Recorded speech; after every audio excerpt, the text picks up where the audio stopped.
So who are you? My name is Alex Brady. So my name is Lauren. I am Tara Craig. So what exactly do you do?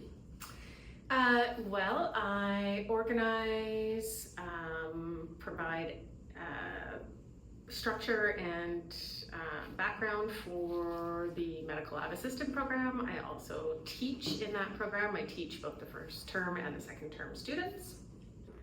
I work as a medical lab assistant at Island Health part-time, and I work as an instructor at Camosun's CMLA program. I am an instructor here with Camosun in the Med Lab Assistant program, but I am also a medical laboratory technologist working at local hospitals here in Victoria. How long have you been a phlebotomist? I am going on almost 25 years. So I've been a phlebotomist for 11 years in April, but I did take a 5-year break when I was working in analytical support. How long have you been an MLT? An MLT, going on just over 12 years now. I started when I was 20. Worked as an MLT across the country really over the last decade. How long have you been teaching? At Camosun full-time since 2019, part-time before that for 3 years, and then I was in the training and education department at Life Labs for 4 years. I've been teaching at Camosun for 2 years as of January. I've been teaching, this is my 4th year teaching, so this is a newer role for me. What was your schooling like? Well, I took the Camosun Medical Lab Assistant program when it was in the continuing education program in 2020. So, no, not 2020, 2000. Because it would be nice to be going back only to 2020, but that's not the way that works. So in 2000, I took that program. And then I've taken some adult education training programs. I'm working on a bachelor's for adult education, taken some other science programs, a little bit of this, a little bit of that. It was quite different from how it is now. We used an old biology lab when we were practicing. We did part-time studies, so we had 3 hours from 6 p.m. to 9 p.m. twice a week, and then a full day on Saturdays. So different format from how it is now. Back then it was considered a continuing education course, so it didn't qualify for any of the student loans that this program qualifies for now. So it was cheaper back then, but harder to, necessarily get those funds together, especially since the majority of the students were pretty young, like early 20s, I would say. So yeah, a little bit different.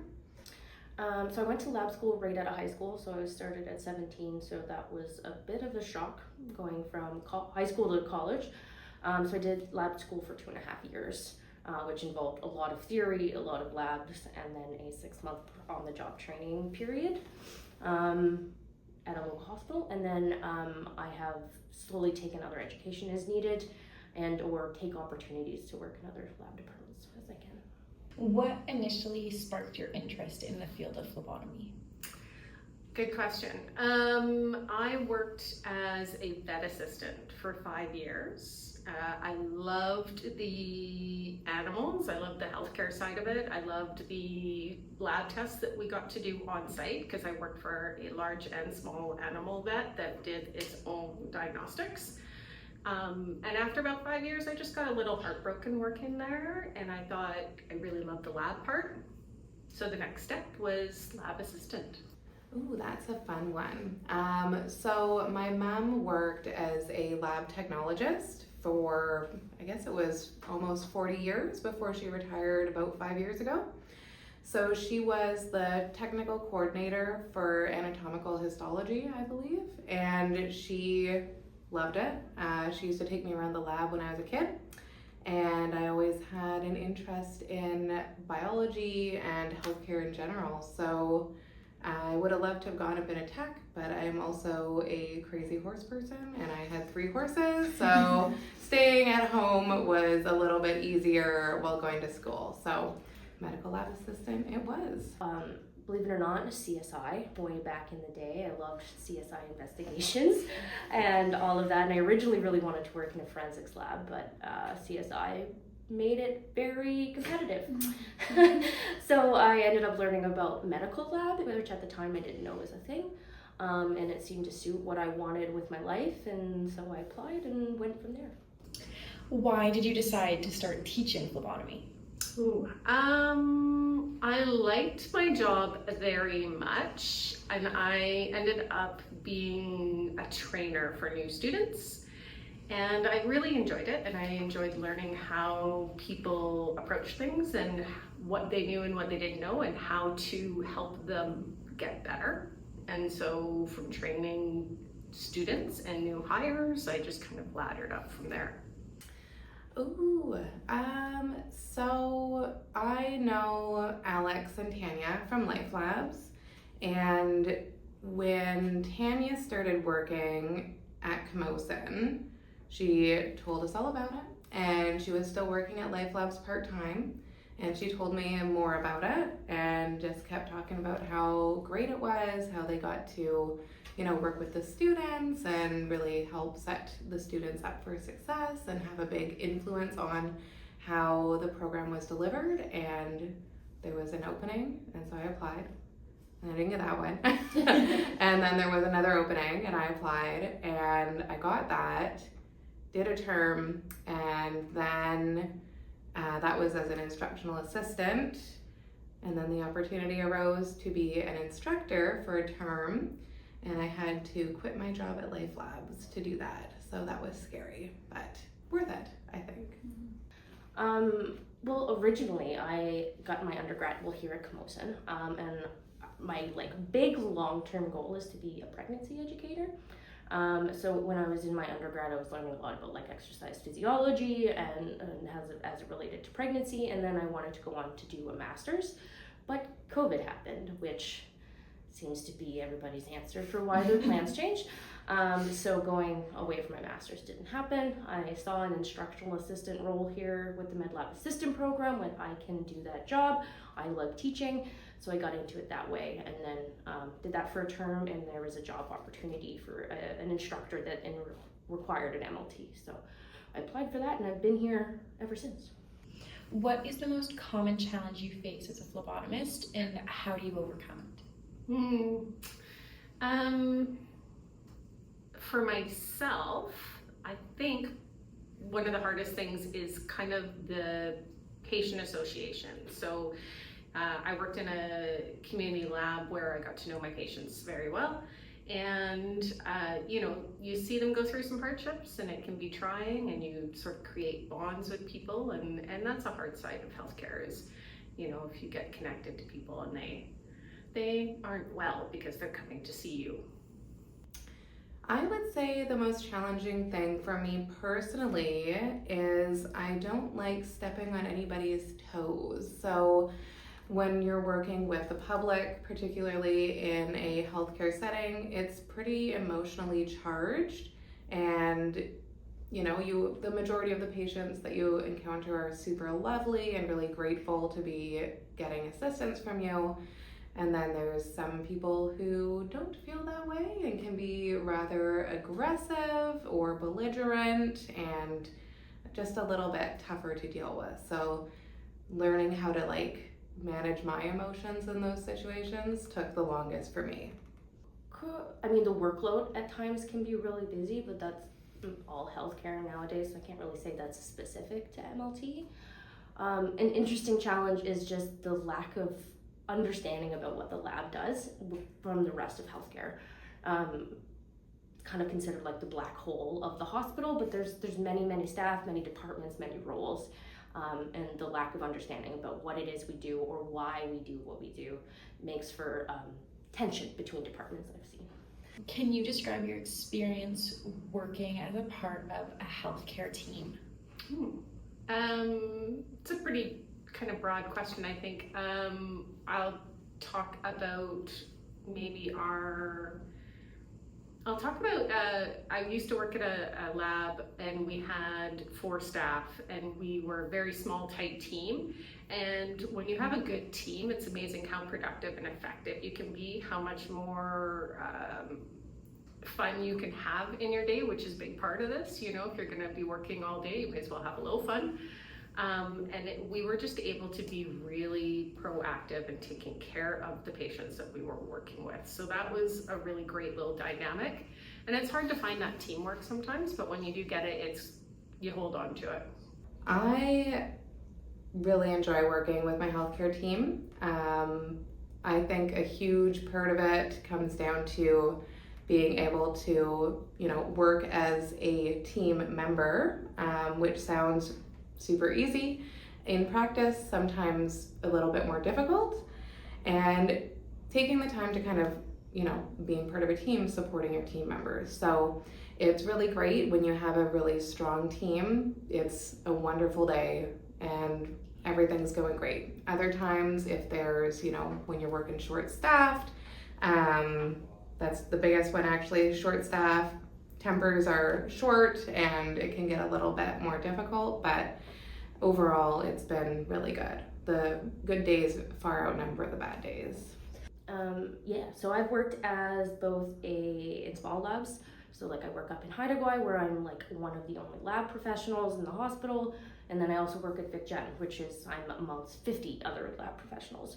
So the team environment is always interesting because it's always the same. You're always trying to get the task done in an efficient way for patient care. But in a smaller hospital and smaller team, I find the cohesion of a team is much better and allows for like better collaboration. There's a better rapport. There's trust amongst the team, which just makes for an overall better team environment. What does interprofessional collaboration mean to you? I think one of the biggest pieces of interprofessional collaboration for me is being able to learn from other healthcare professionals and work, again, have a little fun, be able to work collaboratively, not have conflict and strife, learn from each other on how to help out that patient, and again, be productive and proactive in your day so that you're working effectively. Ooh, that's such a tough question. So interprofessional collaboration for me kind of hails back to that healthcare team mentality. So expanding it a little bit more beyond the individuals specifically within your department and including the physicians, the nurses, family members of the patients as well, to really deliver a quality level of care that's specifically geared towards that patient's particular needs. So I find that interprofessional collaboration, I see it more when I'm working at the hospital because you're working more closely with many different disciplines. But, when I worked in analytical support, I had a lot of conversations with physicians and family members and nurses as well. So yeah, it's a really big part of it. So, I know that a big part of collaboration is role clarification. And I find that is a huge piece, and having that respect and trust with your other department or other professional. So, instance, if you're saying in a trauma situation, if I know what you're doing, and I know that, say, you're doing a sterile procedure, and I know how to avoid ruining the work you're doing while still getting my work done, but you understand why I need to get done, then there's no arguments and no redundancy in care. It's all focused on getting it done, but everybody knows what the other is doing. How have you seen IDE develop over the years? What worked and what didn't work? That's a good one. So in 2020, when I took the course, there was no such thing as IDE that we learned about. And I would say even when I started at Camosun, it was still a relatively new conversation that was happening. And then of course we hit COVID. So the work that I was doing with IDE got paused. But I think Camosun has a really good handle on interdisciplinary education and proactive kind of education around it. And healthcare is definitely a leader in this because we have to be. to be effective. We know that there's not enough staff and not enough hours in the day, and this is one of the things that helps our day work. I would say one of the biggest developments, and I'm not 100% sure if it's something I like or not, is technology becoming more prominent. So there's a lot more communications by email. Patients are seeing healthcare providers virtually more often. And in one sense, it creates a bit of a disconnect from having that face-to-face conversation with your healthcare provider. And for us in lab, the biggest issue I've seen with that is people not being able to access their lab requisitions, because technology, depending how savvy you are, it can be a little bit difficult to navigate. On the other end of that, with the introduction to technology and virtual care into our healthcare system, it's definitely increased accessibility for people, which is huge right now with our doctor shortages and walk-in clinics being overrun and all that. So pros and cons, but technology is definitely changing the landscape and how people are communicating within healthcare. I haven't seen IDE a whole lot. What I do say it works is it really gives students a chance to explore areas that they haven't had a chance to explore before. And even as an instructor, I get to see what other departments and programs are doing in the work that they do. For example, last year somebody did dementia care and elderly socialization in nursing homes, which was just a concept that I hadn't even thought of. But at the ID Festival, I got to read their board, and it opened my mind up to some new things. So I think it's a great chance to explore the important concepts that other healthcare professionals are telling you are important. Where do you think the future of IDE is going? One of the things about anything that's new, I think, is that it still has to be proven in certain ways. We have to design proper frameworks, we have to adapt consistent methodology, we have to make sure that people have a clear understanding of how and why it works, and then make sure that it is being used appropriately and consistently. So as a new-ish, it's not new, but new-ish practice, it's something that we're still fine-tuning, I think. I'm hoping that it will continue to evolve and that the way we work within the healthcare team between the nurses, the healthcare aides, lab, and so on and so forth, that it'll get even more cohesive. So yeah, our healthcare system might be a little bit overburdened right now, which can make things a little bit more difficult. But having a more collaborative approach to patient care is always good. So I hope it continues that way. I think it will. I think just expanding on that in ways and finding topics that allow students to be curious and explore and encourage them for that interprofessional collaboration. It has to be inspiring to them. And if it is, then they're going to go on and do that collaboration. So I think as long as they're keeping that going, that'll be good. What is one thing you wish you learned in school?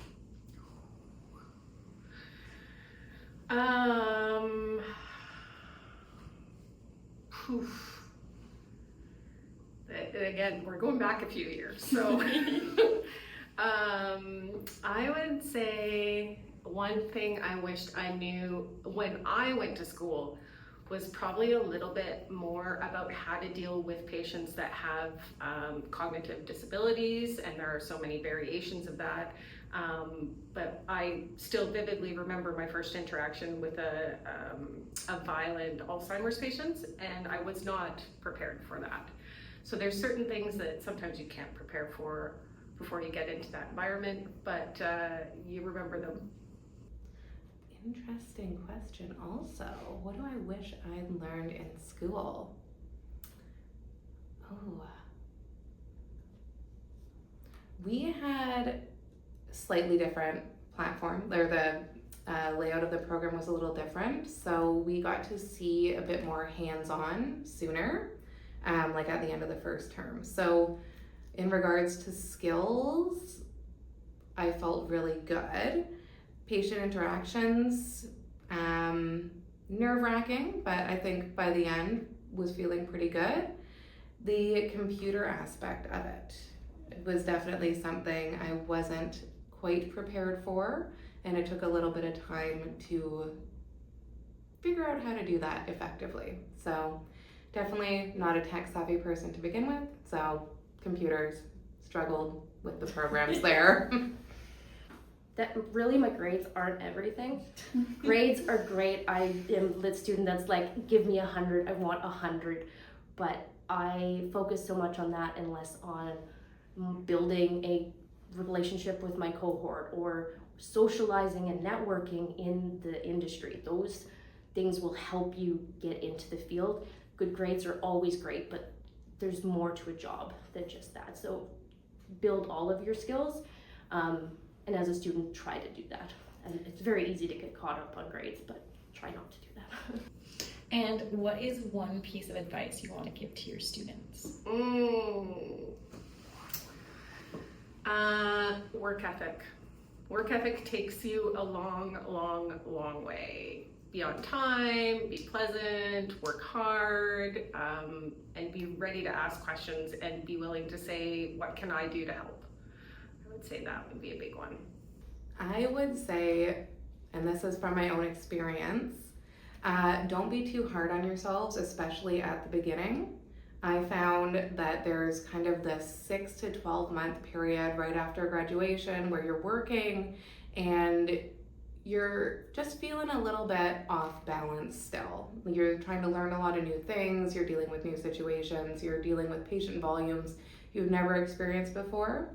And if you push yourself too hard, or if you're too hard on yourself and your performance and being your own worst critic, it can kind of ruin the experience a little bit. So making sure you still take the time to look after yourself is really important. For me, I went on vacation, came back, and ready to work. And it was a whole different ball game from there. So giving yourself that grace period to adapt is definitely something I would recommend.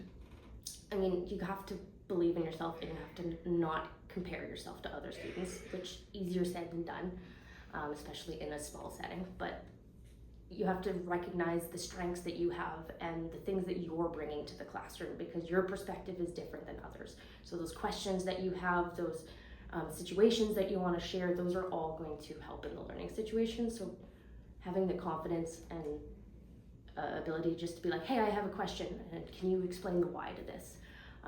And to embrace the why. When you're like, this doesn't make sense to me, use that and go, hey, I don't know about this, I'm gonna go learn about that. Because if you can develop that like learning to learn skill, you'll forever be a student that is capable of learning.